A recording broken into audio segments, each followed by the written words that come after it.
دویمه خبره پیغمبر علیه السلام فرمایي چې څوک مړ شي قرآن پاک یې پاتې شي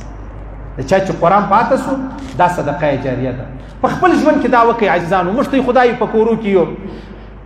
د بابا قرآن پاک بابا وفات چې قرآن پاک یې پاتې شوی ادې وفات چې قرآن پاک خپله په خپل ژوند کې یو قرآن د بازاره سره راوړه بس په هغه کې تلاوت کوه یو خو به دا قرآن د قیامت پر ډېره زوروره ګواهي پر تا درکړي او دویم چې مړ شي سړی دا صدقه جاریه ده بس او حال ده چې دا قرآن په میراث کې به شمارل کېږي دا قرآن نه دی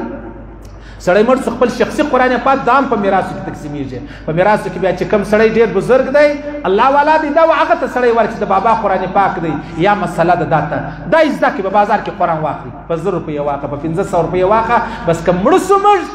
کم سے کم یو قرآن پاک به مې هم پروت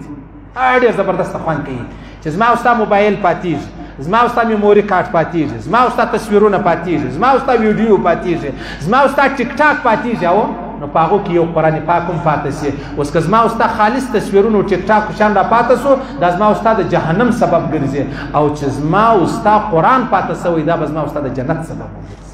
دا زما او ستا د جنت خامخا قرآن پیدا کوي خامخا دا مه وایه چې په کور کې قرآن پاک سه شخصي قرآن پیدا کړه پاکې تلاوت کوه چې مړه سو بس دا به بیا ته ووینې چې الله ما او تا د دې څو اجر راکوي نو د الله رسول فرمایي چې وچاته مسلسل اجرونه میلاویږي فصله مرګ هغه یو هغه دی چې قرآن یې پاته شوی یو هغه دی چې قرآن